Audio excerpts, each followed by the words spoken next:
성경 욥기 14장 찾겠습니다. 14장, 15장을 제가 몇 군데 읽겠습니다.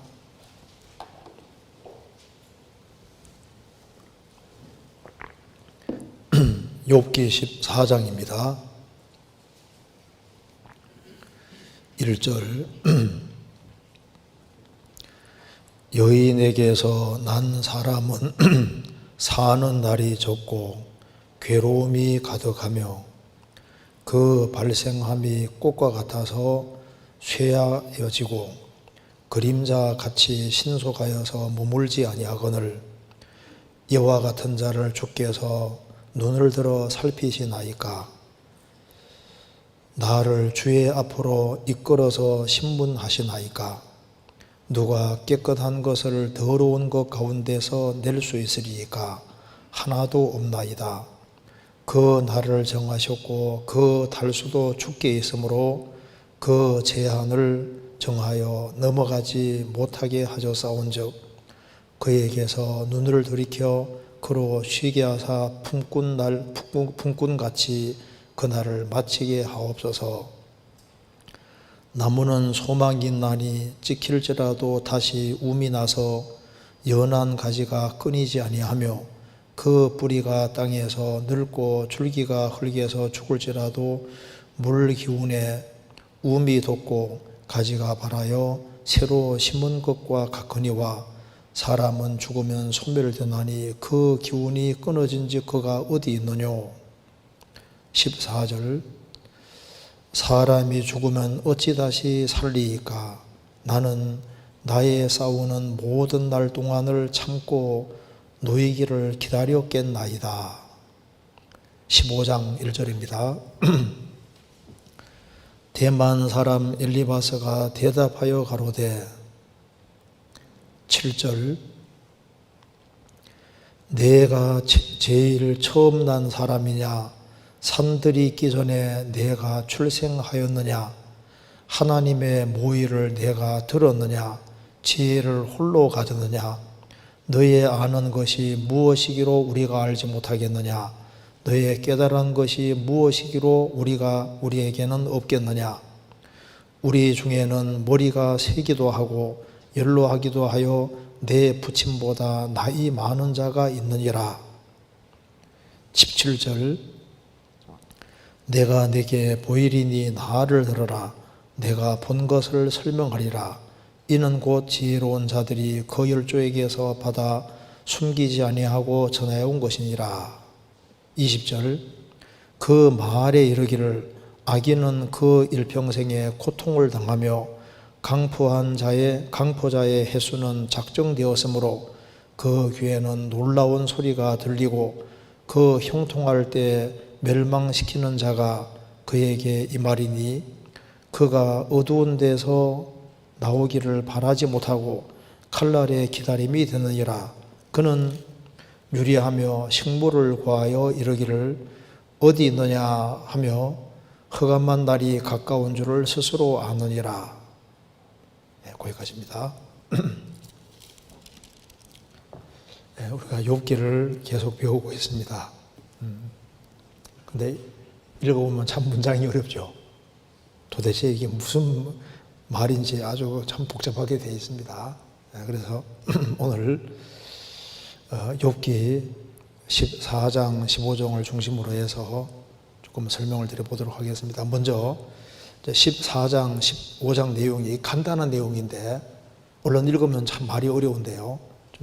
제가 간단하게 먼저 요약을 해드리고 난 다음에 이 대만 사람 엘리바스가 이제 말한 것 중에서 8절 하나님의 모의를 내가 들었느냐 지혜를 홀로 가졌느냐. 이 말씀을 좀 포커스 맞춰서 말씀을 드려보도록 하겠습니다.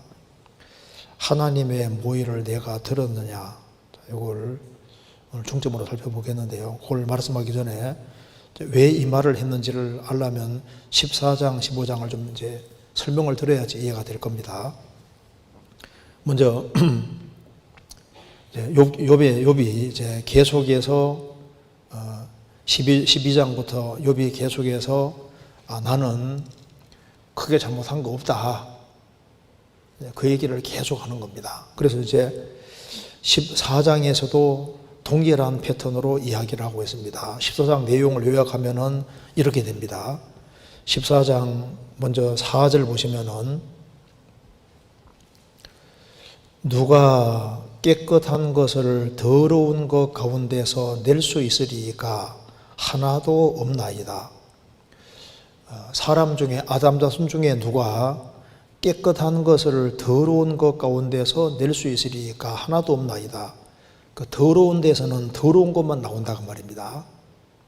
그러니까 이 말씀하고 똑같은 것이 시편 51편에 내가 죄악 중에 출생하였으며 모친이 죄 중에 나를 잉태하였나이다. 그 말씀하고 똑같은 거예요.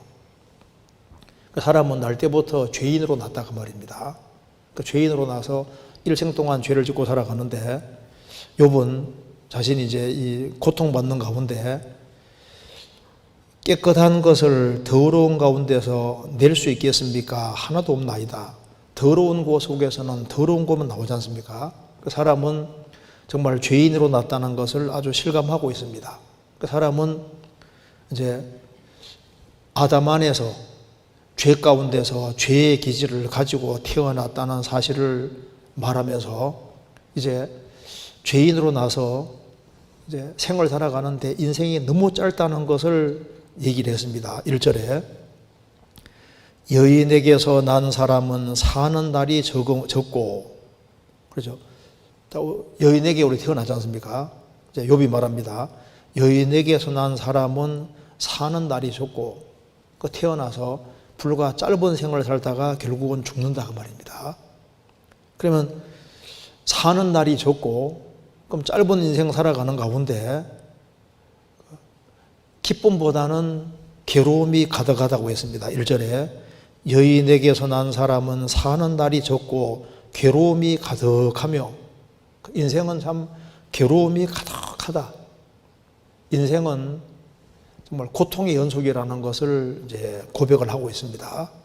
그리고 그 2절에 그 발생함이 꽃과 같아서 쇠하여지고 그림자같이 신속하여서 머물지 아니하거늘 그러니까 꽃이 잠깐 피었다가 지는 것처럼 인생은 너무나도 빨리 이제 죽음을 맞이하게 된다는 겁니다.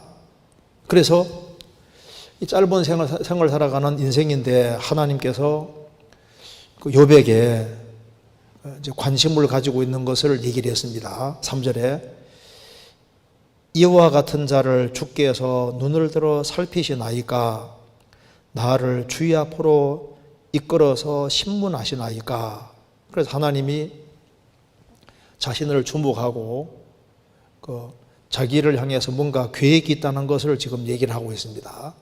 그러면서 5절에서는 하나님이 주권자라는 것을 얘기를 했습니다. 5절에 그 날을 정하셨고 그 달수도 죽게 있으므로 그 제한을 정하여 넘어가지 못하게 하셨사온즉 그러니까 하나님은 주권자로서 모든 것을 컨트롤하고 계시기 때문에 인생의 날을 정하셨고 그 달수도 죽게 있으므로 그 제한을 정하여 넘어가지 못하게 하셨사온즉 그러니까 너는 여기서 여기까지 살아라 하면 여기까지 살 수밖에 없는 거예요. 이제 그래서 이제 욥이 말합니다. 참 이제 사람은 아담 자손으로 죄 가운데 나서 너무나 짧은 생을 살아가고 그 생을 살아가는데 괴로움이 참 너무나도 많은데 그 발생함이 꽃과 같아. 잠깐 살다가 결국은 죽는 인생인데 욥이 생각합니다. 나무는 그렇게 오래 살잖아요. 근데 욥도 좀 이렇게 열심히 생을 살았는데 자기 인생이 너무나도 빨리 마감된다고 생각을 하고 있는 겁니다. 그 7절에 보면은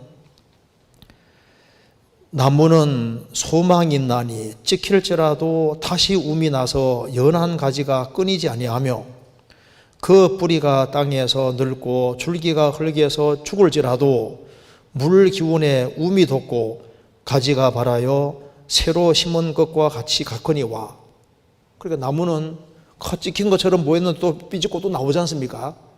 근데 인생은 한번 주님이 딱 정하시면 여기까지 하면은 여기까지밖에 못 살고 죽음을 건너가게 된다 그 말입니다. 그래서 10절에 사람은 죽으면 소멸되나니 그 기운이 끊어진 적 그가 어디에 있느뇨. 잠깐 살다가 주님이 취해 가시면 지상에 없어지잖아요. 이제 그래서 욥이 이제 이렇게 말하고 있습니다. 그래서 내가 비록 죄 가운데 나서 비록 짧은 생을 살고 참 괴로움이 가득한 세상에 살지만은 그래도 나는 끊임없이 씨름하고 전투하고 살았다고 얘기를 하고 있는 겁니다. 14절에 사람이 죽으면 어찌 다시 살리이까? 나는 나의 싸우는 모든 날 동안을 참고 놓이기를 기다렸겠나이다. 나는 나의 싸우는 모든 날 동안을, 그러니까 욥은 이제 하나님을 알고 생을 살아가면서 인생을 싸워왔다고 얘기했습니다. 나의 싸우는 모든 날 동안을. 그러니까 이 재앙을 당하기 전에도 욥은 인생을 씨름하고 싸워왔던 거예요. 바르게 살려고 씨름해왔고, 이제 10가지 이제 자녀가 이제 죽는 그런 재앙을 만나고 엄청난 어려움 속에서도 그래도 신앙을 지키려고 발버둥 치면서 싸웠다 그 말입니다. 그래서 싸우는 모든 날 동안을 참으면서 놓이기를 기다렸겠나이다. 그 상황이 바꿔지기를 기다렸던 거예요. 이제 그러면서 6절에 보면은 그에게서 욥에게서 눈을 들이켜 그로 쉬게 하사 품꾼같이 그 날을 마치게 하옵소서. 그러니까 품꾼같이 나를 마치게 하옵소서.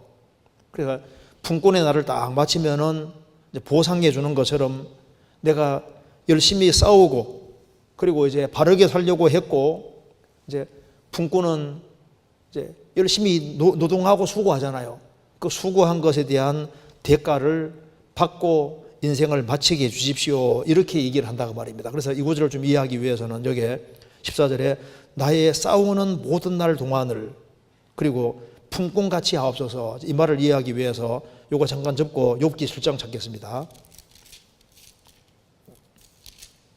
욥기 7장 1절입니다.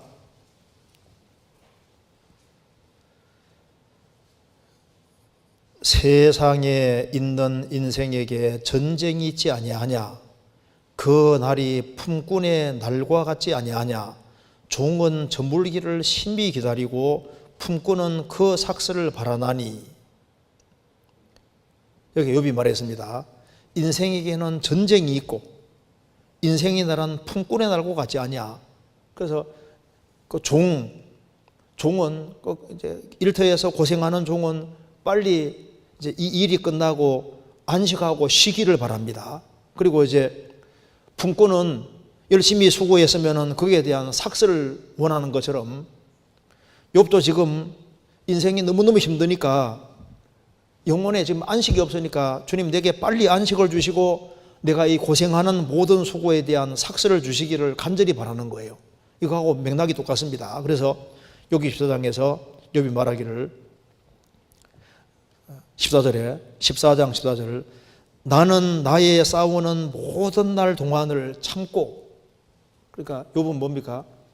이제 실제로 적과 싸우는 전쟁뿐 아니라 인생이 전쟁이다 그 말입니다. 왜? 자기와의 싸움이 있고 말씀을 따라서 말씀대로 살기 위한 그 싸움이 있는 거예요. 그래서 내가 싸우는 모든 날 동안에 자녀를 낳고 10명의 자녀를 키우지 않습니까? 그 키우는 속에서도 자녀들과 얼마나 씨름하고 싸웠겠어요. 바르게 키우려고. 그리고 이제 재산을 모으는 것도 정직하게 살아가는 속에서 이제 재산을 모아간 거니까 그는 바르게 살려고 하는 그 속에서 많은 전투를 치루었고 자기가 또 타락된 기질을 갖고 있으니까 자신을 쳐서 복종시키는 그런 싸움, 말씀 가운데 살아가기를 간절히 원하는 속에서 싸우는 영적인 싸움을 싸웠다 그 말입니다. 싸우고 참고 있었다는 거예요. 그래서 지금 이런 재앙을 만나고도 자기 신앙을 지키기 위한 싸움을 싸우고 있는 겁니다.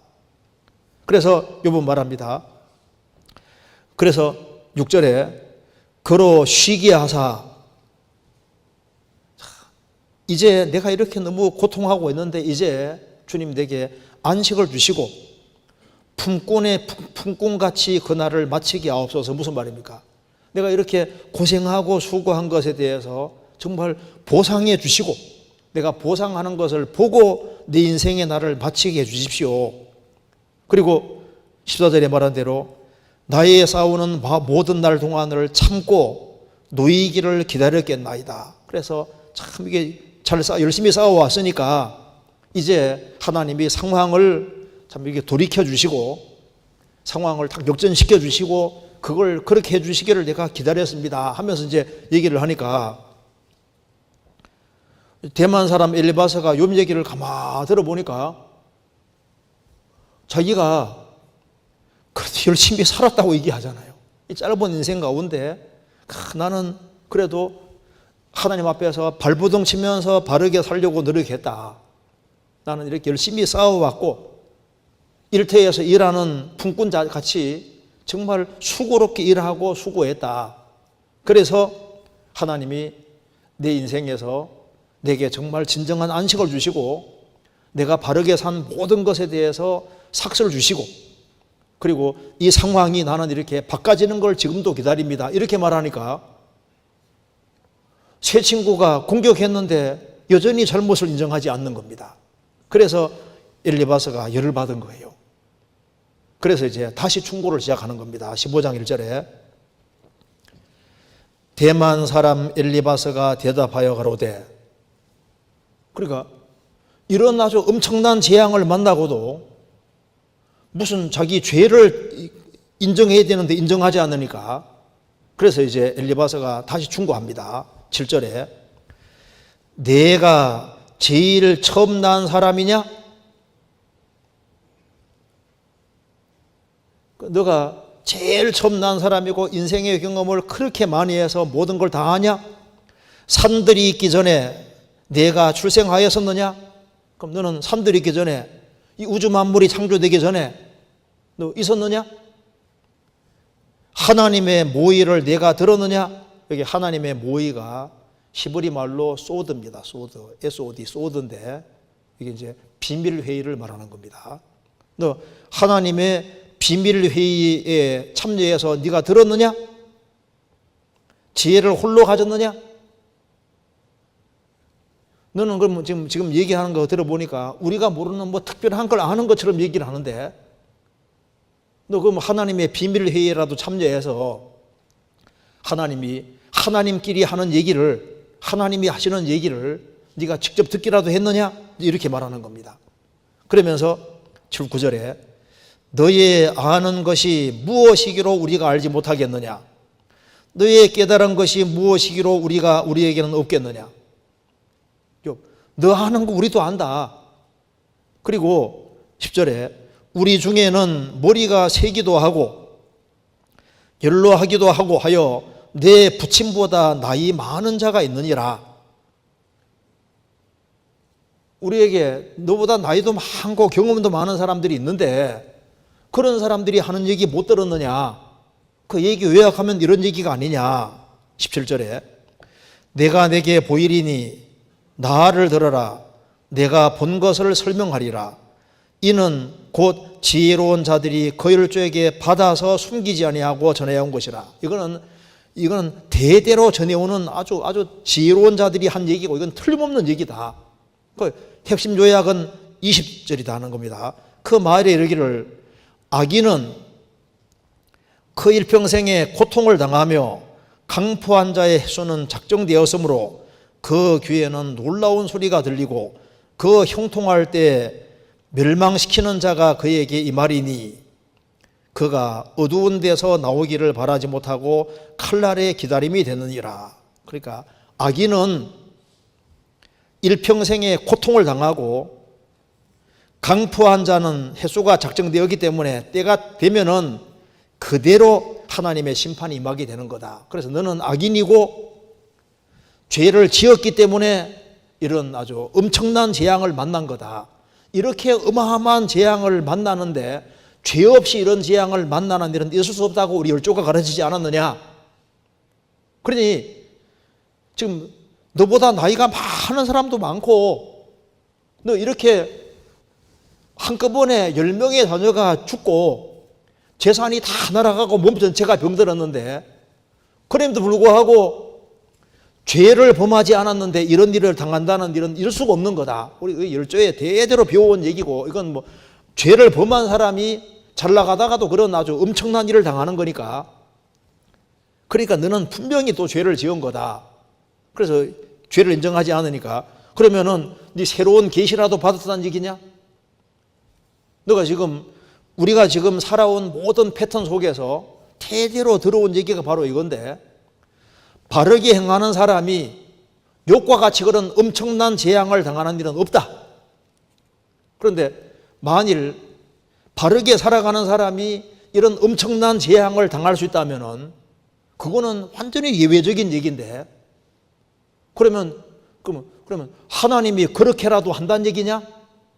그럼 너가 그러면 하나님의 비밀회의에도 참여해가지고 그렇게 한다는 얘기를 들었다는 얘기냐? 이런 식으로 지금 얘기를 하고 있는 겁니다. 무슨 말 이해되시죠? 그래서 여기에 이제 엘리바스, 대만 사람 엘리바스가 한 얘기 중에 8절에 하나님의 모의를 내가 들었느냐?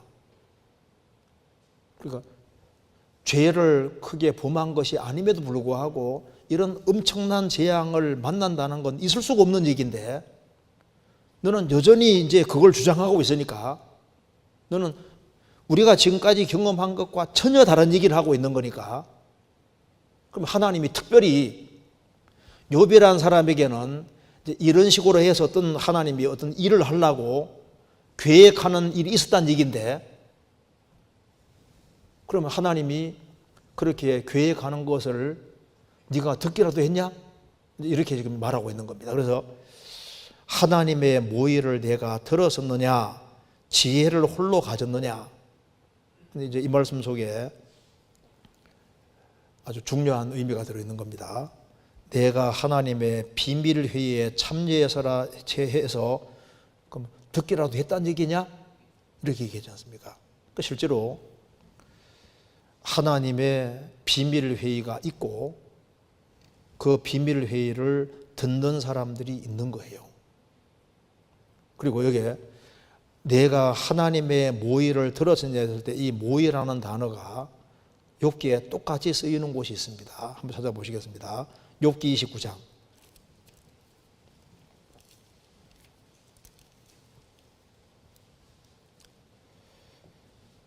1절 욥이 또 비사를 들어 가로되 내가 이전 달과 하나님이 나를 보호하시던 날에 진이었던 것 같이 되었으면 그때는 그의 등불이 내 머리에 빛이었고 내가 그 광명을 힘입어 흑암에 행하였었느니라. 나의 강장하던 날과 같이 지내었다면 그때에는 하나님의 우정이 내 장막 위에 섰으며 하나님의 우정이란 말이 히브리 말로 소드입니다. 하나님의 우정이, 하나님의 비밀 회의가 그 말이거든요. 하나님의 우정이 이 단어하고 욥기 15장 8절에 하나님의 모의를 내가 들었느냐 이 단어가 똑같은 단어입니다. 그리고 욥은 이 재앙을 만나기 전에 하나님의 우정이 내 장막에 있었다. 그런 하나님과 교통이 계속되고 하나님이 계속적으로 그를 깨닫게 해주는 일이 있었던 거예요.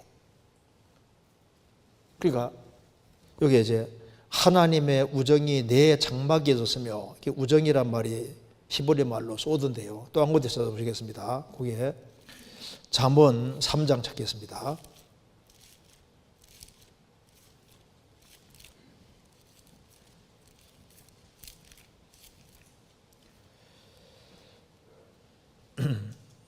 (3장) 32절 대저 패역한 자는 여호와의 미워하심을 입거니와 정직한 자에게는 그의 교통하심이 있으며 정직한 자에게는 하나님의 교통하심이 있으며 정직한 자에게는 하나님의 소드가 있다. 비밀 회의가 있다. 그러니까 교통한다는 것은 주님이 마음을 열어서 깨닫게 해주시는 걸 말하는 겁니다. 정직한 자에게는 그의 교통하심이 있으며 교통하심이 있으니까 하나님의 비밀을 알게 되지 않습니까? 하나님의 비밀을 알려주시는 것이 있다 그 말입니다.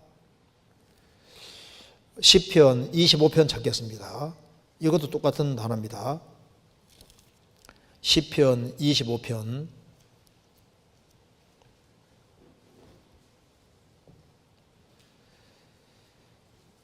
14절 여호와의 친밀함이 경외하는 자에게 있으며 그 언약을 저희에게 보이시리로다. 여기에도 여호와의 친밀함이 히브리 말로 소드입니다. 하나님의 비밀 회의가 여호와의 친밀함이 경외하는 자에게 하나님을 경외하는 자에게는 하나님이 가까이 해주시면서 교통해 주시면서 비밀을 알려주신다 그 말입니다. 그래서 그 언약을 저희에게 보이시리로다. 말씀을 깨닫게 해주시고 보여주시는 것이 있는 거예요. 그래서 하나님의 모의를 내가 들었느냐? 욥은 이 재앙을 만나기 전에도 하나님과 교통이 계속했던 사람이고 하나님이 그 마음을 열어서 비밀을 하나씩 알려줬던 사람인 거예요. 그래서 그는 상당한 신앙을 가지고 있고 그 당대에 엄청난 하나님에 대한 지식을 갖고 있는 사람인 겁니다. 하나님 교통이 됐던 사람이거든요. 그런데 욥이 이런 엄청난 재앙을 만났을 때 거기에는 무슨 비밀이 있는지는 몰랐던 거예요. 이제 욥기 38장 이하에 가면은 이제 하나님께서 나타나셔서 욥에게 쫙 풀어주시잖아요. 그러니까 욥에게 하나님이 비밀을 열어서 보여주시는 거니까 여호와의 비밀 회의에 참여했다고 할 수도 있는 겁니다. 그래서 우리가 하나님의 모의를 내가 들었느냐 이것을 조금 생각해 보는 것이 필요하리라고 생각합니다. 하나님은 삼위일체 하나님이십니다. 성경에 삼위일체라는 말은 없지만은 성경 전체가 삼위일체를 말하고 있습니다. 그래서 삼위일체에 대한 내용이 성경에 가득하기 때문에 그걸 다 간단하게 삼위일체라는 말을 사용하고 있습니다. 그래서 하나님의 모의를, 즉 하나님이 비밀리에 의논하시는 의논에 네가 참여라도 했단 말이냐? 실제로 하나님은 삼위일체 하나님이 서로 의논하시는 것이 맞아요. 이 우주 만물을 창조하시기 전에도 성부, 성자, 성령 삼위 하나님이 계획을 하신 겁니다. 인간의 구원을 위해서도 의논하시는 것이 확실한 거예요. 성경 한번 찾아보시겠습니다. 창세기 1장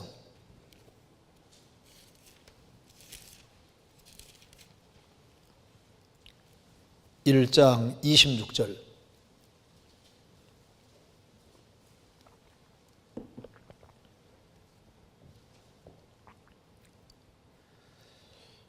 하나님이 가라사대 우리의 형상을 따라 우리의 모양대로 우리가 사람을 만들고 그로 바다의 고기와 공중의 새와 육축과 온 땅과 땅에 기는 모든 것을 다스리게 하자라고 의논하시고 그 말입니다. 의논하시고 하나님이 자기 형상 곧 하나님의 형상대로 사람을 창조하시되 남자 여자를 창조하시고 사람을 만드실 때 하나님이 말씀하셨습니다.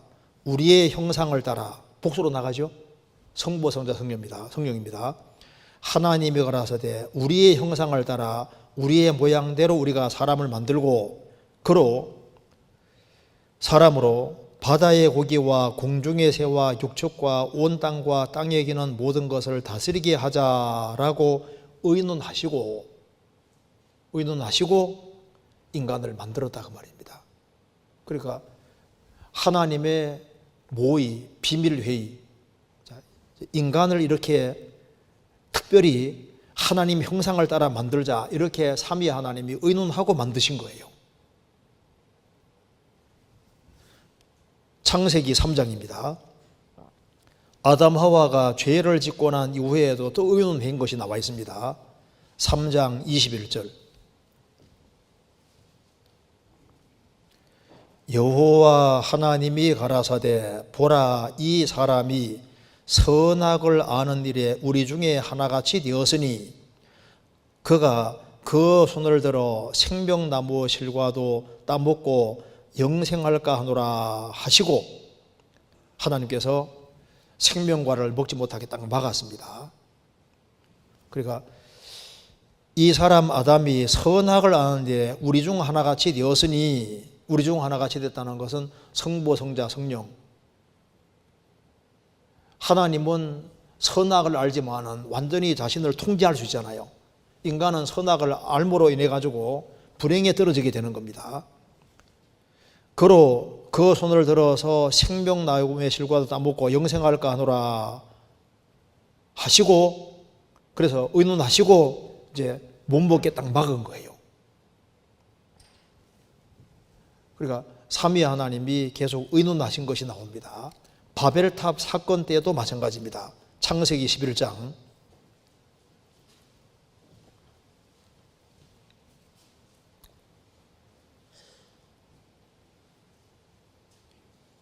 6절. 여호와께서 가라사대 이 무리가 한 족속이요 언어도 하나이므로 이같이 시작하였으니 이후로는 그 경영하는 일을 금지할 수 없으리로다. 자, 우리가 내려가서 거기서 그들을 혼잡게 하여 그들로 서로 알아듣지 못하게 하자라고 의논하시고 하나님께서 언어를 싹 갈라버립니다. 그래서 여호와께서 가라사대 자 우리가 내려가서 이렇게 하자라고 의논하시고 인간이 쉽게 뭉실되니까 뭉치지 못하게 하기 위해서 하나님이 의논하시고 걷어버린 거예요. 성경은 처음부터 성부, 성자, 성령이 한 하나님인 걸 말씀하고 있습니다. 그래서 천지를 창조하실 때도 성부가 성자를 통해서 창조하셨으니까 이 우주 만물을 직접 창조하신 분은 예수님입니다. 성령은 단장하셨다고 되어 있잖아요. 그러니까 천지 창조도 삼위의 하나님 역사로 된 것이고 인간의 구원도 성부는 구원을 계획 작정하시고 성자 예수님은 세상에 오셔서 십자가 죽으시고 부활하심으로 구원을 완성하셨고 성령께서는 그걸 믿게 만들어 주시고 우리를 인도해 가시니까 우리의 구원도 성삼위 하나님 역사로 우리 구원이 되어지는 거예요. 그래서 에베소서 1장에 보면은 하나님께서 그리스도 안에서 우리를 택하신 것에 대해서 얘기하면서 성부께 찬송해야 된다. 그 다음에 예수님은 우리를 위해서 피를 흘려주셨으니까 예수님께 찬송해야 된다. 성령께서는 믿게 해주셨으니까 성령께 참배해야 된다. 그렇게 나오잖아요. 처음부터 이렇게 나옵니다. 그래서 세상에는 비밀 회의가 참 많습니다. 프리메이슨 비밀 결사단체도 있잖아요. 옛날부터 그 예수의 비밀리의 어떤 조직을 가지고 움직이고 있습니다. 프리메이슨 비밀 단체도 있고 예수님을 죽일 때도 유대인들이 비밀리에 모의를 했습니다. 6.25 사변 김일성이 6.25 사변 일으킬 때도 스탈린에게 찾아가서 한국을 칠 텐데 인정해달라. 그러니까 스탈린이 처음에 안 된다고 했습니다. 그 다음에 나중에 두 번째 쫓아가서 설득을 해가지고 결국은 스탈린이 허락을 했잖아요. 그렇게 해서 6.25 사변을 일으킵니다. 그것도 이제 지금은 다 밝혀지지만요. 옛날에는 다 비밀리에 다 모의를 하는 거예요. 이 세상에서도 비밀리에 뭔가 이렇게 아무도 모르는 배후에서 어떤 뭔가를 비밀리에 계획하면 알 수가 없잖아요. 마귀도 작전을 짜고 마귀도 비밀 회의를 가지고 있습니다. 그래서 요한계시록 2장 9절에 보면은 사탄의 회라고 사탄의 시나고그란 말이 나와 있는데 그 사탄도 비밀리에 모임을 가지고 계시록 18장에는 귀신의 처소란 말도 나와 있는데 그 귀신의 처소에서 뭔가를 계획을 하는 거예요. 그 C.S. 루이스가 쓴 책 중에 스크루 테이프 편지 들어보셨죠?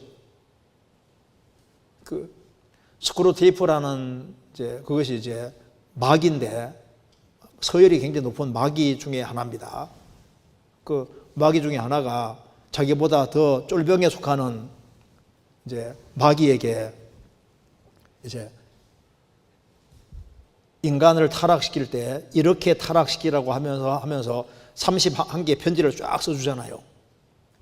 그래서 그 우두머리 아버지는 마귀고 이제 원수는 예수님이고, 그래서 이제 사람들로 하여금 그리스도를 못 믿게 하기 위해서 작전을 쫙 짠 것이 거기에 이제 그 편지에 쭉 나와 있는 겁니다. 그 중에 하나가 설교 말씀 들을 때 설교 평가사가 되라고. 너 설교 감상해라. 설교 평가해라. 그래서 교회 평가하고 설교 평가하고 그리스도인 평가하고 평가해가지고 그걸 잘 들어서 내가 내 것으로 만들어서 진리 가운데 살아갈 것이 아니라 설교 평가하는 사람이 되도록 부추긴다고 나오잖아요. 그리고 정말 중요한 것이 따로 있는데 정신을 산만하게 만들어서 사소한 것에 치우치게 만들고, 그리스도인이 아주 신중한 그리스도인 말고 경박스러운 그리스도인을 만들으라고 부추깁니다. 비겁하게 만들으라고.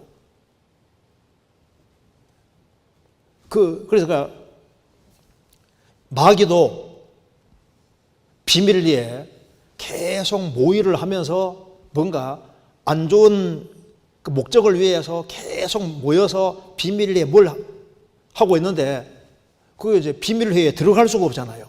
그런데 성경을 알고 있는 사람은 사탄이 하는 짓이 훤히 보이는 거예요. 우리가 마귀의 괴계를 알지 못하는 바가 아니라 하지 않습니까? 성경을 보면은 마귀가 어떤 식으로 유혹하는지가 다 보일 수 있습니다. 주기도문에도 다만 악에서 구하옵소서 1번 밑에 악한 자라고 했습니다. 다만 악에서, 마귀는 악입니다. 악. 악으로 뭉쳐져 있는 자가 마귀인 거예요. 마귀는 거짓말장입니다. 거짓말장이. 그러니까 거짓 자체인 거예요. 거짓말을 많이 하는 그런 정도가 아니라 거짓으로 딱 뭉쳐져 있는 자가 마귀잖아요. 악을 행하는 자가 아니라 악 자체가 되는 자가 마귀입니다. 그러니까 마귀는 인정사정 그런 거 없어요. 악으로 뭉쳐져 있으니까 악 자체가 되는 거니까 사람을 몰아서 이제 벼랑으로 이렇게 집어 던지면요, 사람은 가책받잖아요. 마귀는 그런 가책이 없다니까요.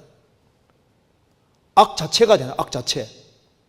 거짓 자체이기 때문에 거짓말을 하는 것 자체가 자연스러운 정도가 아니라 원래 거짓이니까 거짓말은 너무 당연한 거예요. 그리고 마귀가 배후에 있어서 엄청난 계획을 가지고 있습니다. 자기 나름대로 비밀회의를 가지고 있고, 우리가 전도 집회할 때도 마귀도 비밀회의를 가지고 작전 짜거든요. 자, 그런데 하나님의 비밀회의는 아무도 들어갈 수가 없는 겁니다. 예레미야 당시에 일꾼들이 많이 있었는데, 다름질을 한 자가 많이 있었는데 한 사람도 여호와의 회의에 참여하지 못했습니다. 예루살렘에 그 당시에 성전이 있고 거기에 제사장들이 있고 하나님을 섬기는 예들이 있고, 그런데 하나님의 비밀회의에 참여할 수 있는 사람은 예레미야밖에 없었던 겁니다. 그래서 예루살렘 그 넓은 거리에 성전도 있는데 진리를 찾는 사람 한 사람이 없었다고 성경이 말하고 있잖아요. 예레미야 5장 찾겠습니다.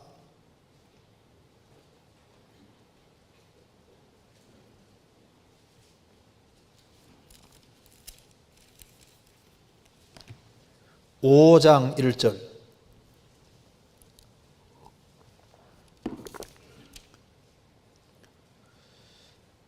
너희는 예루살렘 거리로 빨리 왕래하며 그 넓은 거리에서 찾아보고 알라. 너희가 만일 공의를 행하며 진리를 구하는 자를 한 사람이라도 찾으면 내가 이 성을 사하리라. 예루살렘에 성전이 있는 곳입니다. 예루살렘 거리를 빨리 왕래해 봐라. 너희가 만일 공의를 행하며 진리를 구하는 자를 한 사람이라도 찾으면 내가 이 성을 사하리라.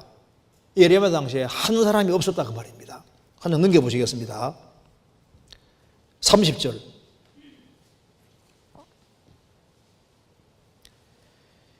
이 땅에 귀기하고 놀라운 일이 있도다. 선지자들은 거짓을 예언하며 제사장들은 자기 권력으로 다스리며 내 백성은 그것을 좋게 여기니 그 결국에는 너희가 어찌하려느냐. 하나님의 선민 이스라엘, 예루살렘 성전이 있고 매번 매 안식일마다 하나님 섬기는 예가 있고 성경을 딸딸딸딸 외우는 그런 사람들이 많이 있는 그곳에 선지자들은 거짓을 예언하며 제사장들은 자기 권력으로 다스리며 내 백성은 그것을 좋게 여기니 그 결국에는 너희가 어찌하려느냐. 멸망이잖아요. 예레미야 8장 찾겠습니다. 8장 11절. 그들이 딸 내 백성의 상처를 심상히 고쳐주며 말하기를 평강하다 평강하다 하나 평강이 없도다. 딸 내 백성의 상처를 심상히 대충 고쳐주며 말해. 대충 평강하다 평강하다 하나 평강이 없는 거예요. 그래서 이 예레미야 시대에 하나님의 비밀회의에 참여할 수 있었던 사람이 예레미야입니다. 예레미야 23장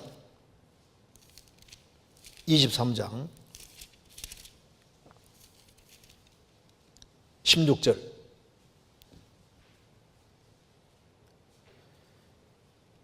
만군의 여호와께서 이같이 말씀하시되 너희에게 예언하는 선지자들의 말을 듣지 말라.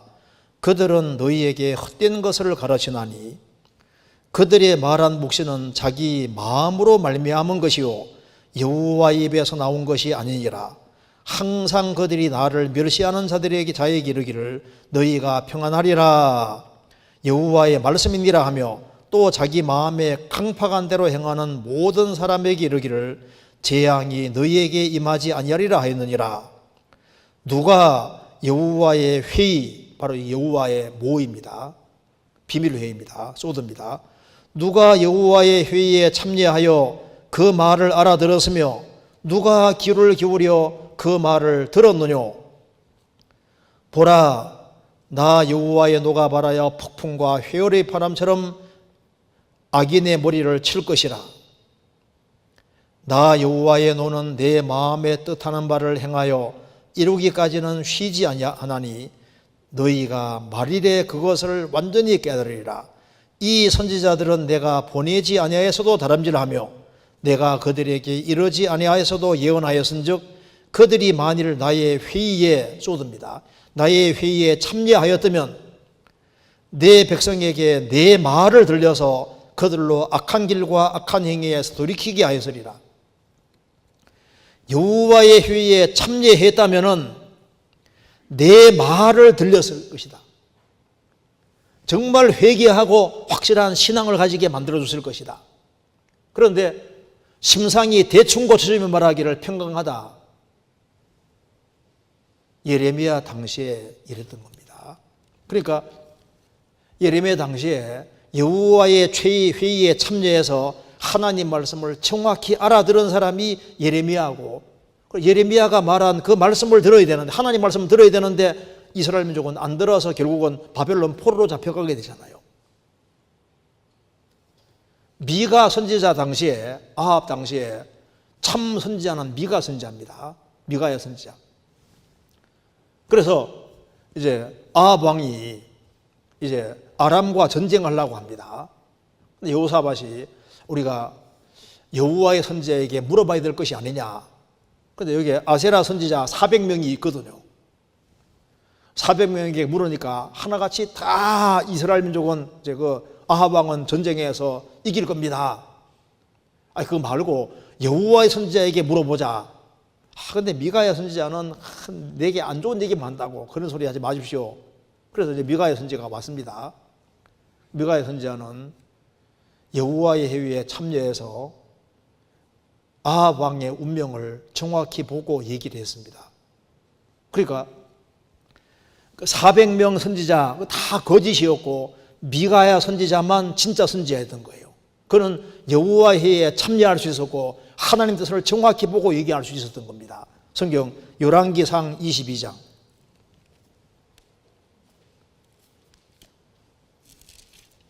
열왕기상 22장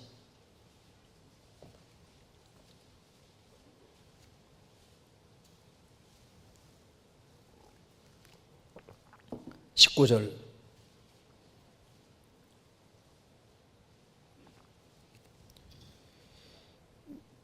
미가야가 가로되 그런즉 왕은 여호와의 말씀을 들어줘서 내가 보니 여호와께서 그 보좌에 앉으셨고 하늘의 만군이 천군천사입니다.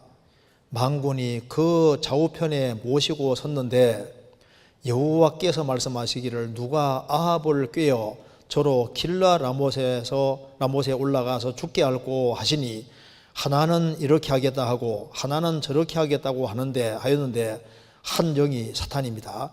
한 영이 나와 여호와 앞에 서서 말하되 내가 저를 꾀이겠나이다.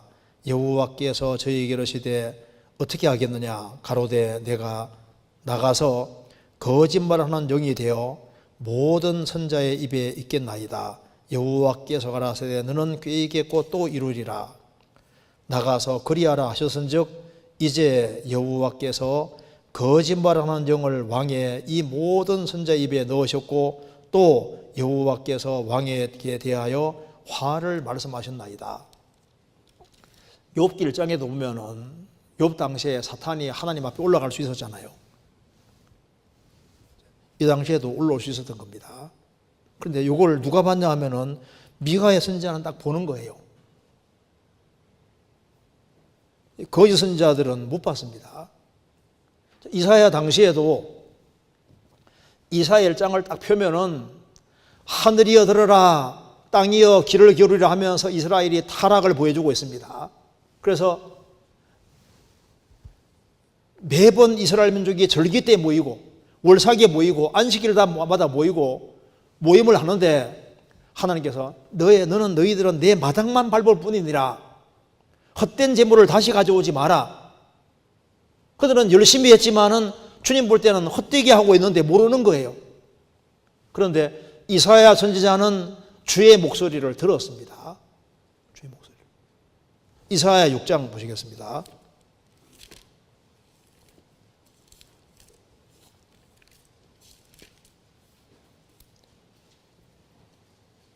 6장 1절입니다. 우시야 왕의 죽던 해 내가 본적 주께서 높이 들린 보좌에 앉으셨는데 그 자락은 성전에 가득하였고 8절 내가 또 주의 목소리를 들은 적 이르시되 내가 누구를 보내며 누가 우리를 위하여 갈꼬 그때 내가 가로되 내가 여기 있나이다 나를 보내소서. 하나님의 탄식 소리를 들었습니다. 또 내가 주의 목소리를 들은 적 이르시되 내가 누구를 보내며 누가 우리를 위하여 갈꼬 누가 우리를 위하여 갈꼬. 삼일째 하나님 말하는 겁니다. 그러니까 예레미야는 들었잖아요. 여호와의 회의에 참여할 수 있다는 것은 큰 축복이 아닐 수 없습니다. 예수님 당시에도 그게 예루살렘에 성전이 있지 않습니까? 성전 주인 되신 분이 바로 예수님이 오셨습니다. 그런데 유대 종교가들이 하나님께 예배하고 제사한다고 하지만 예수님을 모르는 거 봐요. 예수님은 예수님의 제자들에게는 알게 해주셨습니다. 내가 너희들을 종리를 하지 않는다. 친구라 하였다. 왜? 아버지께 들은 것을 내가 다 너희에게 알게 하였다. 그러니까 예수님이 제자들에게는 하나님의 뜻을 알게 하셨는데 유대 종교가들은 모르잖아요. 그러니까 지금도 마찬가지입니다. 욥이라는 사람은 하나님과 교통이 됐던 사람인 거예요. 하나님이 비밀을 열어서 욥에게 많은 걸 이미 깨닫게 해준 사람이었던 겁니다. 지금 현재 당하는 고난이 왜 있는지 그 이유는 아직 안 알려주셨지만, 그건 비밀이었지만 나중에 주님 그 비밀을 알려주시잖아요. 지금도 마찬가지입니다. 지금도 성경을 들여다본다고 해서 비밀을 알 수 있는 게 아닙니다. 제일 먼저 어떻게 돼야 되냐면은 반드시 거듭나야 됩니다. 거듭나지 아니하면은 하나님의 비밀을 알 수가 없어요. 거듭나고 난 다음에 거듭날 때 주님이 직접 간섭하셔서 깨닫게 해주시는 겁니다. 그러니까 이것은 참 놀라운 거예요. 거듭났다는 건 기적입니다. 고린도전서 2장입니다.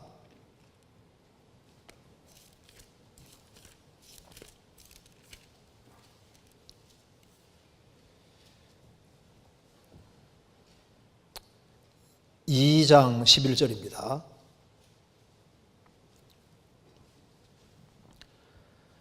사람의 사정을 사람의 속에 있는 영외에는 누가 알리오? 이와 같이 하나님의 사정도 하나님의 영외에는 아무도 알지 못하느니라. 사람의 사정을 개돼지가 알 수 없잖아요. 내가 애완견을 키우면은 속상한 일이 생겼습니다. 애완견에게 다 털어놓습니다. 꼬리만 살랑살랑 흔들지 모르잖아요. 사람의 영을 가진 사람은 사람의 사정을 이해할 수 있잖아요. 그런데 하나님의 사정은 사람이 절대 알 수가 없습니다. 그런데 방법이 있어요. 12절에 우리가 세상의 영을 받지 아니하고 오직 하나님께로 온 영을 받았으니 이는 우리로 하여금 하나님께서 우리에게 은혜로 주신 것들을 알게 하심이니라. 우리가 이것을 말하거니와 사람의 지이 가르친 말로 아니하고 오직 성령의 가르친 것으로 하니 신령한 일은 신령한 것으로 분별하느니라. 육에 속한 사람은, 성령이 없는 사람은 하나님의 성령의 일을 받지 아니하나니 저희에게는 미련하게 보이며 또 깨닫지도 못하나니 이런 일은 영적으로야 분별함이니라. 죄의 사함을 얻으라. 그리하면 성령을 선물로 받으리니. 실제로 하나님 앞에 죄를 사함 받은 사람 속에 성령이 선물로 들어와 있고, 성령이 딱 들어오실 때 주합한 자는 한 영이 됩니다.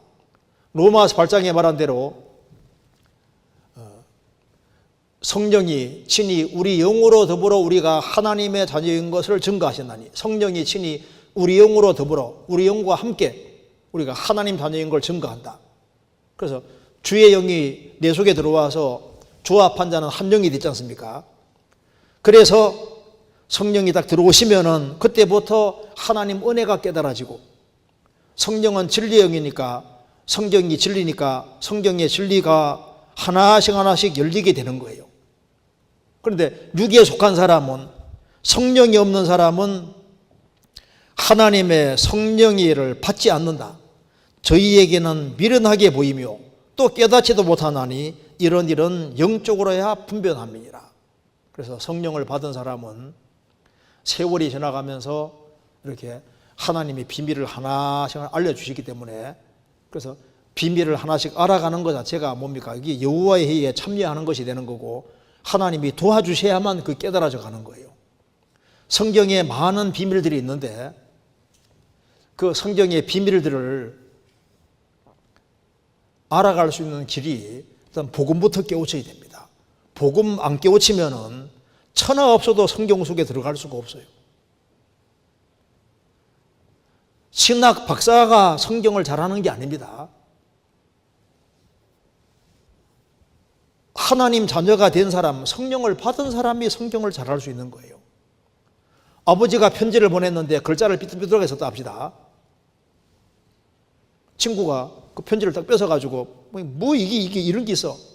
그런데 그 아버지 아들은요, 아버지가 대충 써도 잘 알 수 있잖아요. 왜? 아버지 마음이 있으니까. 성경은 성령님의 감동으로 기록되기 때문에 성령을 받은 사람이 하나씩 하나씩 이해할 수 있고 행간사의 뜻도 알 수 있게 되는 겁니다. 그러니까 복음을 먼저 깨우쳐야 되는 거예요. 그래서 성경에서 복음 자체를 비밀이라고 한 겁니다. 비밀이라고.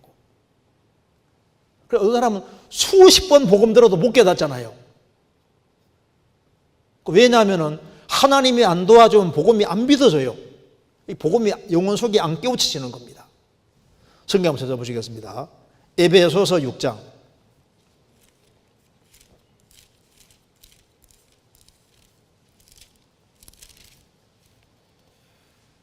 에베소서 6장 19절.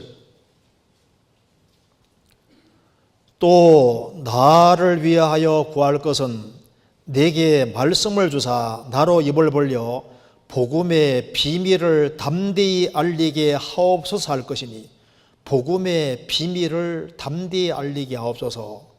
복음의 비밀이라고 했잖아요. 복음 깨우친 사람은 되게 쉽죠. 세상에 이것보다 쉬운 게 없잖아요. 근데 이것이 안 깨달아집니다. 안 믿어져요. 믿는데 안 믿어지는데 믿어지는 게 기적이거든요. 자, 천국과 지옥을 가르는 것이 복음이잖아요. 그게 참 놀라운 겁니다. 복음이 딱 깨우쳐지면서 그 다음부터 문제가 술술 풀리기 시작하는데 그게 참 신기한 거예요. 요한복음 16장에 예수님이 말씀하셨습니다. 그날에는 너희가 내게 아무것도 묻지 아니하리라. 그날이 무슨 날입니까? 구원받는 날. 성령님이 내 속에 들어오시는 날. 그날에는 너희가 아무것도 내게 묻지 아니하리라. 기본적인 의문이 싹 해결되는 거예요. 저도 궁금한 게 참 많았는데 구원을 딱 받으니까 다른 질문들은 다 시시한 질문이 됩니다. 내가 천국 갈 수 있게 됐으면 됐지.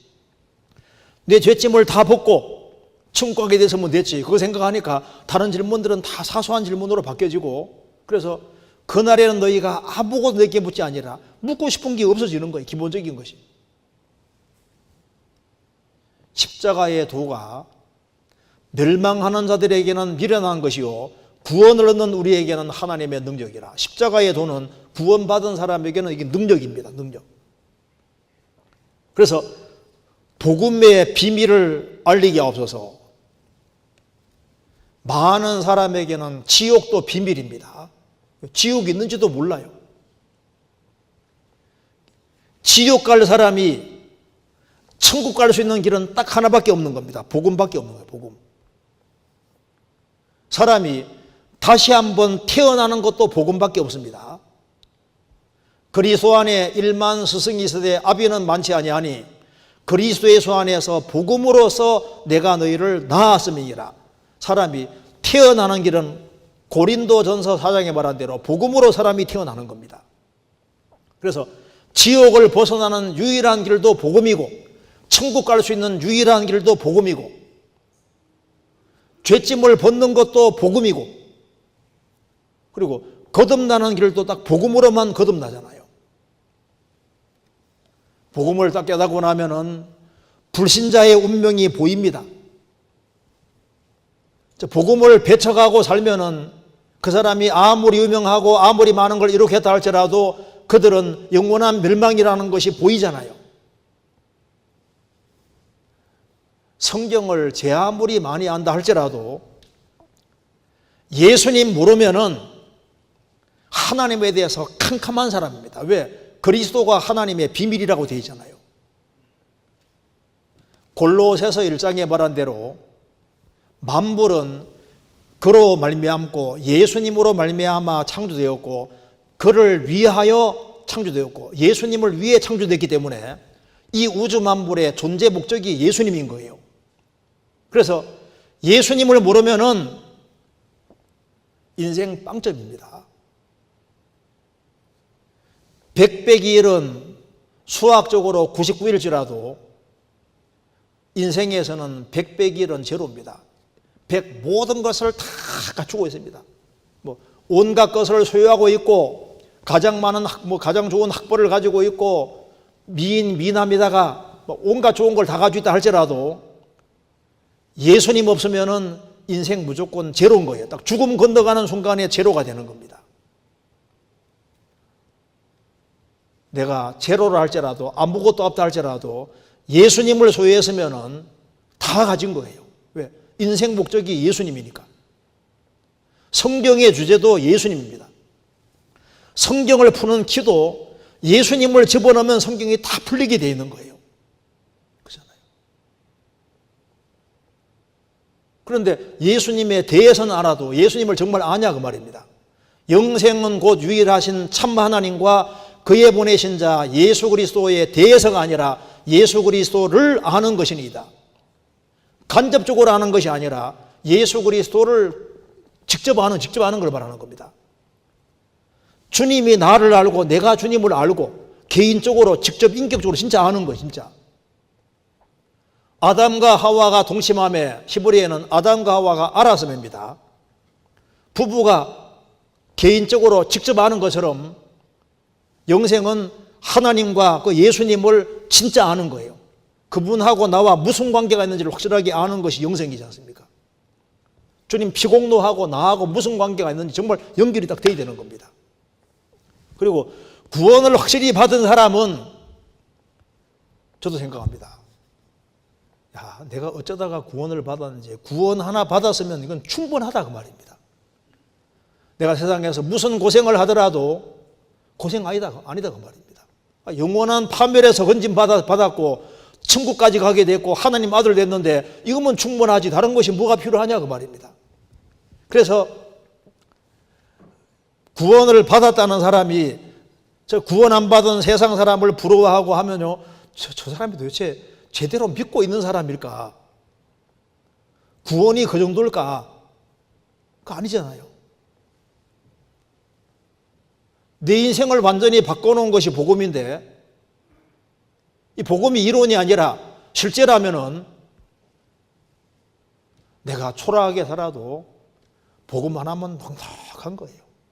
이거 하나만 가지고도 정말 무한 감사 속에 살 수가 있습니다. 내가 하나님의 모의를 들었느냐, 하나님의 비밀회의에 참여라도 했단 말이냐. 복음의 비밀을 하나님이 깨닫게 도와주셨잖아요. 그리고 구원받고 난 다음에 정말 교회가 비밀인데 이 교회가 뭔지를 모르는 사람이 정말 많아요. 에베소서 3장입니다.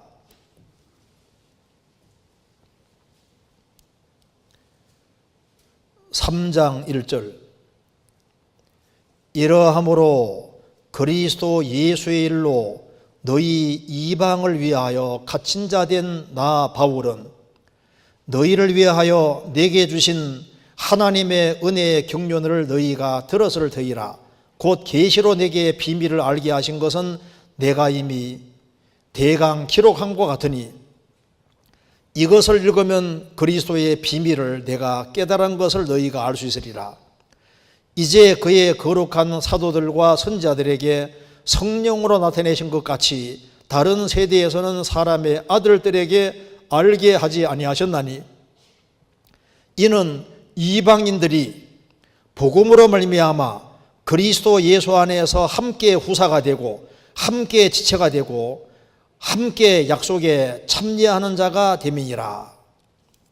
비밀인데 교회가 비밀이라고 하면서 이제 그의 거룩한 사도들과 선자들에게 성령으로 신약시대 때는 나타내 주셨는데 다른 세대, 구약시대 다른 세대에는 사람의 아들들에게 알게 하지 않았던 것이다. 비밀이었다는 겁니다. 구약 성경에도 이방인들이 구원받게 될 거란 말은 나와 있거든요. 그런데 6절은 비밀이었습니다. 이는 이방인들이 복음으로 말미암아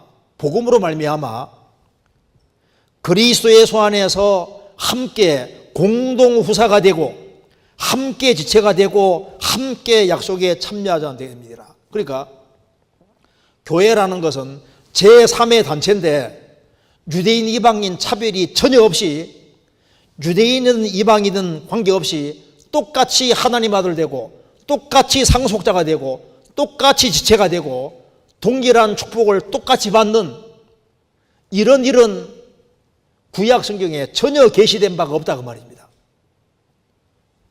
이방인들이 유대인 받은 축복에 조금 참여하는 식으로는 될지 몰라도 공동으로 동일한 위치를 차지하게 되는 것은 나와 있는 것이 없었던 거예요. 그래서 지금 예수님이 죽으시고 부활하시고 다시 오실 때까지 교회 시대가 지금 되고 있는데 이 교회가 아주 어마어마한 특권이 주어져 있는 이 교회가 바로 신약 시대에 하나님이 나타내 주셨다. 그래서 이 그리스도인의 특권과 지위가 얼마나 큰지를 알아야 되고 지금 우리가 지금 교회가 거의 지금 완성 단계까지 와 있는 거예요. 구약 시대 때는 하나님이 이스라엘 통해서 하나님 역사를 경영해 가셨는데 예수님 죽으시고 부활하시고 재림할 때까지는 하나님께서 교회를 통해서 하나님 일을 하시는데 이 교회가 얼마나 중요한지를 잘 몰라요. 신앙생활은 바꿔 말하면 교회 생활입니다. 왜? 주님이 교회의 머리이시고 교회 통해 주님 일을 해나가시는 거니까 교회에 연결되지 아니하고 교회가 뭔지를 모르면은 신앙생활을 제대로 할 수가 없는 거예요. 그러니까 교회가 비밀이라니까요. 교회. 구원받으면 됐지 무슨 교회를 연결되어야 되느냐. 구원을 받았으면 복음의 비밀을 정말 깨우친 사람은 지금 어디 연결되어야 되냐 하면은 교회에 연결되어야 됩니다. 주님이 보이지 않는 하나님 나라를 가지고 들어오신 거예요. 우리가 대한민국에 살고 있지만 구원받은 사람은 하나님 나라에 속해 있습니다. 소속이 다릅니다. 여기 마가복음 4장 찾겠습니다.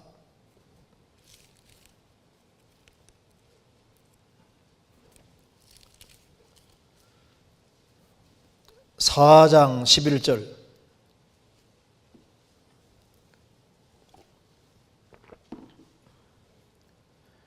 이르시되 하나님 나라의 비밀을 너희에게는 주었으나 외인에게는 모든 것을 비유로 하나니 이는 저희로 보기는 보아도 알지 못하며 듣기는 들어도 깨닫지 못하게 하여 돌이켜 죄 사함을 얻지 못하게 하려 함이니라 하시고 죄 사함을 얻지 아니하면은 하나님 나라는 완전히 비밀인 거예요.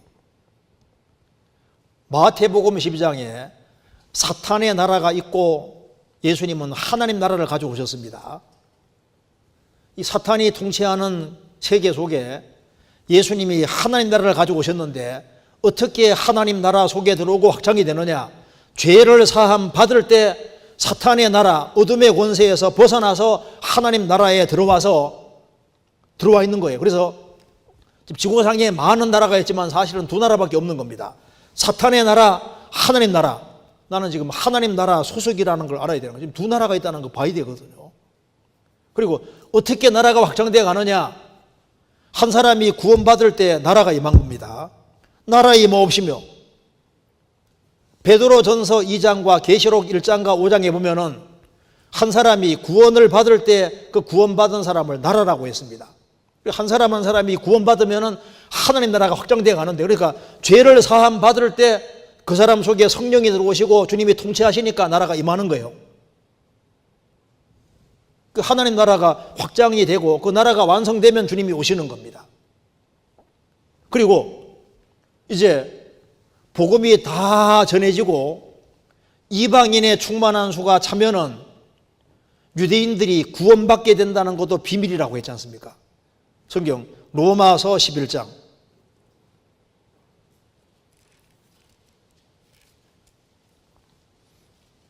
11장 25절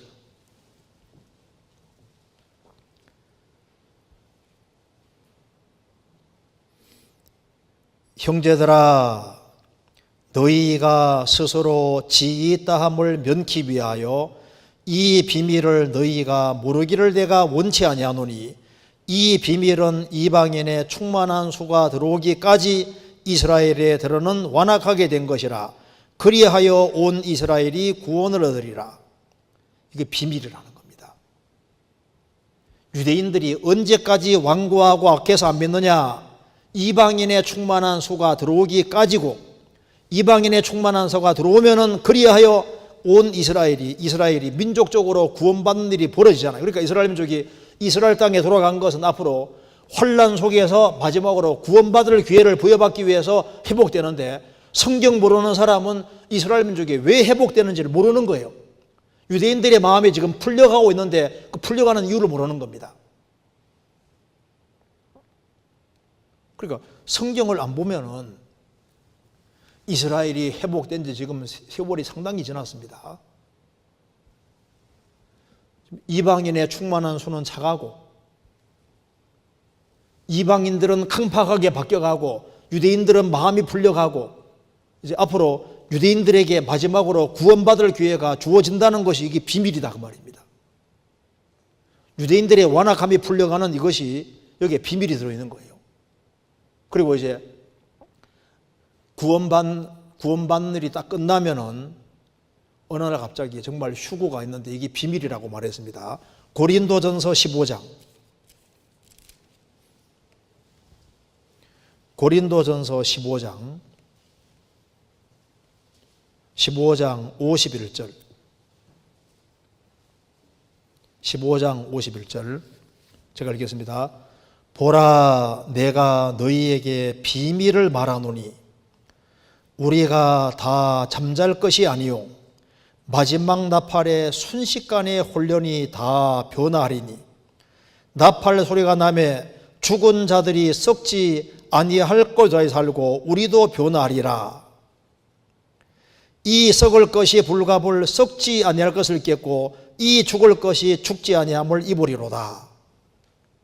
이게 비밀인데, 교회가 완성되는 그날 마지막 나팔에 그리스도인들은 순식간에 혼련이 다 변화할 것이다. 나팔 소리가 나매 죽은 자들이 썩지 아니할 것에 살고 부활하고 살아있는 사람도 산채로 변화될 것이다. 이 일이 확실하게 벌어집니다. 주님 오실 때까지 우리는 신앙생활 잘해야 되잖아요. 그 신앙생활을 잘할 수 있는 비결이 어디에 있느냐? 성경 찾아보시겠습니다. 디모데전서 3장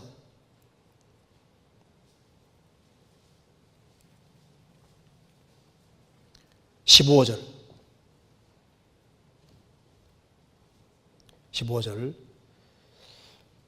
만일 내가 지체하면 너로 하나님의 집에서 어떻게 행하여야 할 것을 알게려 함이니 이 집은 살아계신 하나님의 교회요 진리의 기둥과 터니라.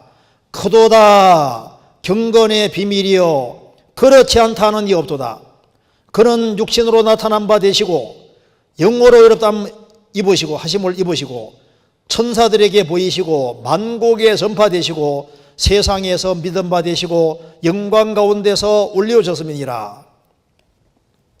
하나님의 집에서 어떻게 행해야 될 것을 알아야 된다. 하나님의 집은 바로 살아계신 하나님의 교회요 진리의 기둥과 터니라 하면서 크도다 경건의 비밀이요 그렇지 않다는 이 없도다. 그는 예수님은 하나님이신데 그는 육신으로 나타난 바 되시고 성령으로 어렵다함을 얻으시고 부활하시지 않습니까? 천사들에게 보이시고 만국에 전파되시고 세상에 선포된 바 되시고 영광 가운데서 올리오셔서 지금 어디 있습니까? 어디 계세요? 교회의 머리로 딱 계시잖아요. 그래서 주님이 머리로 계신 바로 그곳에 참된 경건이 있다 그 말입니다. 크도다 경건의 비밀이요 주님이 머리이시고 구원받은 무리가 교회고 그 가운데 주님이 두루 역사하시기 때문에 거기에 경건의 비밀이 있고 연결돼서 공급을 잘 받으면은 신앙생활을 잘할 수 있다 그 말입니다. 자, 교회에 연결이 되지 아니하면은 얼마 시간 지나가면 육신으로 바뀝니다. 교회 연결돼서 말씀을 정상적으로 공급 안 받으면은 제 아무리 신앙생활 오래 한 사람도 얼마 지나가면 육신으로 돌아가고 세상으로 돌아가는 거예요. 자기 어떤 스스로의 힘과 능력으로 신앙생활 잘할 수 있는 게 아닙니다. 경건의 비밀이 주님을 머리로 받드는 사람들이 모인 무리 속에 있다는 걸 꼭 알아야 되는 거예요.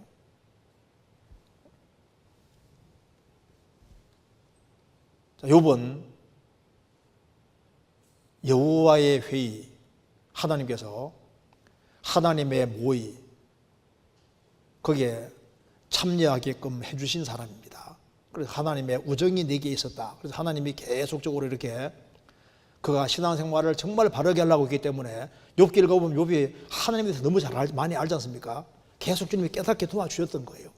그런데 이런 엄청난 재앙을 만났을 때는 욥에게도 비밀이었던 거거든요. 이게 왜 이런 일이 있을까? 신앙생활 바르게 한 나에게 왜 이렇게 큰 고통이 있을까? 도대체 이유가 도대체 뭘까?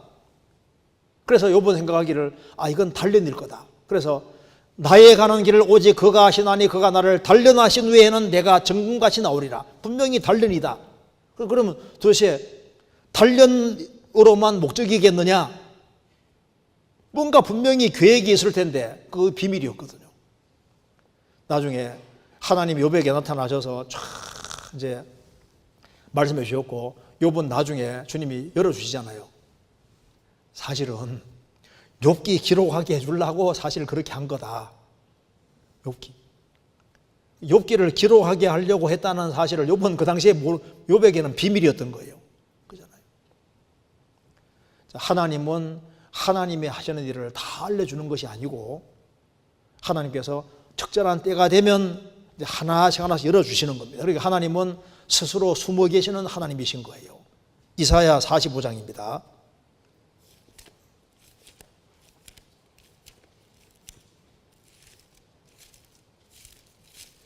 이사야 45장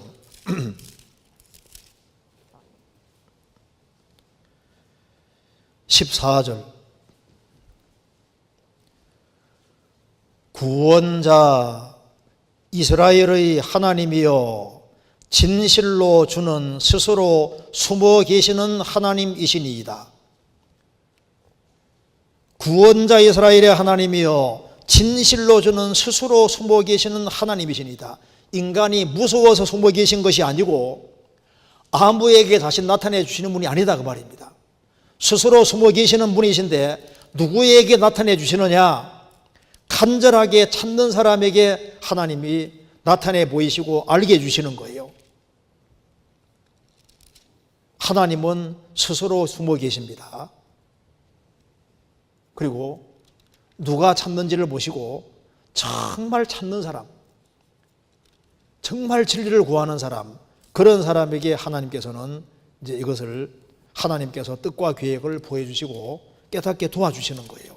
그래서 여기에 이사야 58장 9절을 보시겠습니다. 스스로 숨어 계시다가 누구에게 보여주시냐 하면은 9절에 58장 9절 내가 부를 때에는 나 여호와가 응답하겠고 내가 부르짖을 때에는 말하기를 내가 여기 있다 하리라. 스스로 숨어 계시다가 참으로 하나님을 찾는 사람, 내가 부를 때에는 나 여호와가 응답하겠고 내가 부르짖을 때에는 하나님께서 내가 여기 있다 알게 해주신다 그 말입니다. 예레미야 33장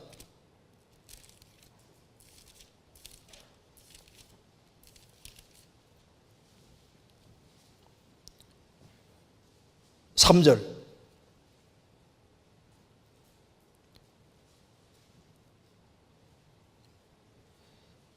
너는 내게 부르짖어라 내가 내게 응답하겠고 내가 알지 못하는 크고 비밀한 일을 내게 보이리라. 너는 내게 부르짖어라 내가 내게 응답하겠고 내가 알지 못하는 크고 비밀한 일을 내게 보이리라. 하나님은 간절하게 찾는 사람, 그런 사람에게 하나님께서 열어서 보여주시는 거예요. 마태복음 11장입니다.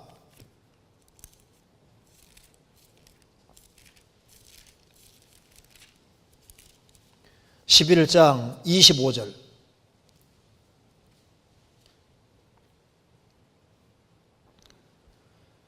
그때 예수께서 대답하여 가라사대 천지의 주제이신 아버지여, 이것을 지혜롭고 슬기 있는 자들에게는 숨기시고 어린 아이들에게는 나타내심을 감사나이다. 옳소이다. 이렇게 된 것이 내 아버지의 뜻이니이다. 내 아버지께서 모든 것을 내게 주셨으니 아버지 외에는 아들을 아는 자가 없고 아들과 또 아들의 소원대로 계시를 받는 자 외에는 아버지를 아는 자가 없느니라. 하나님은 스스로 지혜롭고 똑똑하다고 생각하는 사람에게 감추십니다. 어린애 같은 사람들에게 주님 나타내 주시는 거예요. 그래서 유대 종교가들은 몰랐는데 제 아들은 주님이 깨닫게 도와주셨지 않습니까? 주님은 마음을 낮추는 사람, 간절하게 사모하는 사람에게 깨닫게 해주십니다. 그래서 시편 119편 18절에 내 눈을 열어서 주의 법에 기이한 것을 보게 하소서. 시편 119편 130절에 주의 말씀을 열무로 우둔한 자에게 비치어 깨닫게 하나이다. 성경은 비밀로 가득한데 이거 찾는 사람에게, 진리 가운데 행하는 사람에게 하나님이 하나씩 하나씩 깨닫게 해주시는 거예요. 그래서 깨달은 만큼 다른 사람에게 전할 수 있고, 그리고 이제 하나님 앞에서 바르게 행하는 사람들, 진리 가운데 행하는 사람에게 주님이 하나씩 열어서 깨닫게 해주시는 거예요, 실제로. 그래서 주님을 더 알게 해주시고, 주님이 사랑하신다는 것도 보여주시고, 그리고 자꾸 열어서 보여주시니까 땅에 소망 두지 말고 위에 소망 두고 살게끔 만들어 가시는 겁니다. 주께서 내 마음을 넓히시오면 내가 주의 계명의 길로 달려가리이다. 주님이 말씀 쪽으로, 하나님 쪽으로 자꾸 열어주시는 거예요. 그러면 어디로 달려가냐 하면 위로 달려가게 된다고. 주님이 감춰두시고 안 보여주시면은 땅의 사람이 되고 땅에 소망을 두고 살게 되잖아요.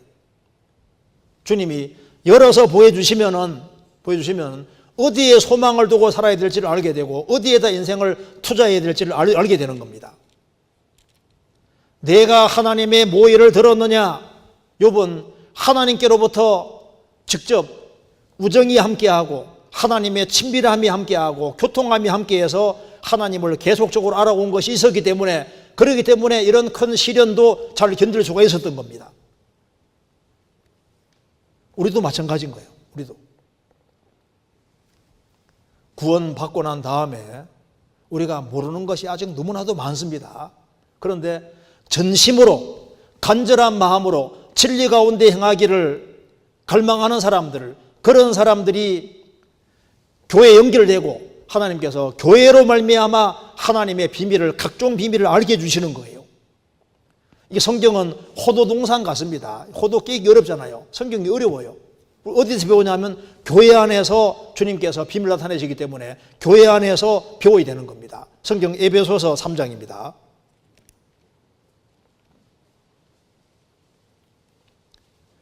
에베소서 3장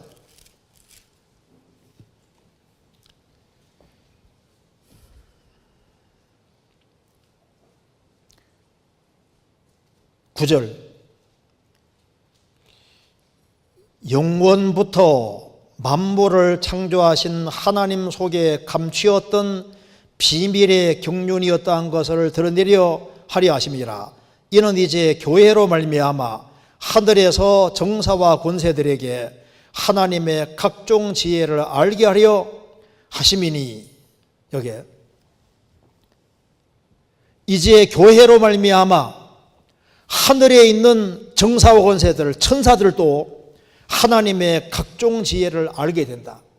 하늘에 있는 천사들도 교회를 통해서 하나님의 각종 지혜를 배우는 거예요. 하나님이 교회에게 온갖 것을 알게 해주시는 겁니다. 자, 의인의 고난에는 뜻이 있습니다. 내게 고난 주신다는 것은 그 뒤에 상과 영광을 주님이 딱 준비해 놓고 있는 겁니다. 왜? 고난 안 준다는 것은 상 안 준다는 말과 똑같은 거예요. 모든 은혜의 하나님, 그리스도의 예수 안에서 우리를 부르신 것도 은혜고 영원한 영광에 들어가게 하시는 것도 은혜인데, 영광에 들어가기 위해서 잠깐 고난을 주시는 것도 은혜라고 말씀했습니다. 베드로전서 5장 10절에 나와 있잖아요. 제가 글을 하나 읽어드리겠습니다. 언제나 즐거움과 기쁨으로 얼굴이 환하게 빛나는 꽃장수 할머니가 있었다는 겁니다. 어느 날 단골 손님이 물었습니다. 언제나 즐거워하는 것을 보시니 할머니는 걱정, 근심이 전혀 없으신가 봐요. 천만에요. 걱정, 근심이 없는 사람이 어디 있나요? 내게도 고통스러운 일, 짜증나는 걱정거리가 생긴답니다. 그런데 어떻게 매일 즐겁게 살 수 있나요? 나는 3일의 비밀을 가지고 산답니다. 3일의 비밀이라뇨. 그게 무엇입니까?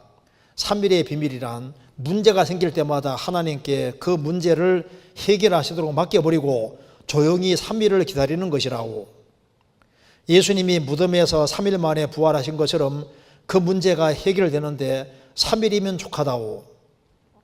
때로는 숫자대로 3일이 아닐 수도 있지만 주님의 부활의 원리는 늘 동일하답니다. 나에게 어떤 흑암 같은 고난이 와도 3일 후면 언제나 광명에 찾아온다는 걸 알기에 사는 게 늘 즐겁기만 하지요. 열받는 일이 있어도 한 3일만 견디면 좀 약해지죠. 너무 힘들면 3일만 참자. 이거 참 좋을 것 같아요.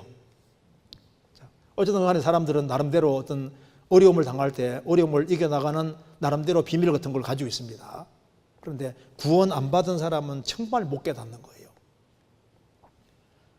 우리 한 군데만 더 보겠습니다. 우리 주님은 이름이 기묘입니다. 성경 찾아보시겠습니다. 사사기 13장. 사사기 13장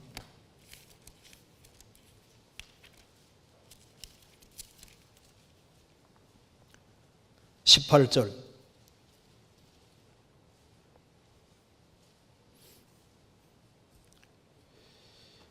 여호와의 사자가 그에게 이르시되 어찌하여 이를 묻느냐? 내 이름은 기묘니라. 삼손의 부모님이 예수님을 만났습니다. 그래서 그 예수님 이름을 묻는 거예요. 이름이 도대체 뭡니까? 라고 물으니까 내 이름은 기묘니라. 기묘니라. 기묘자다.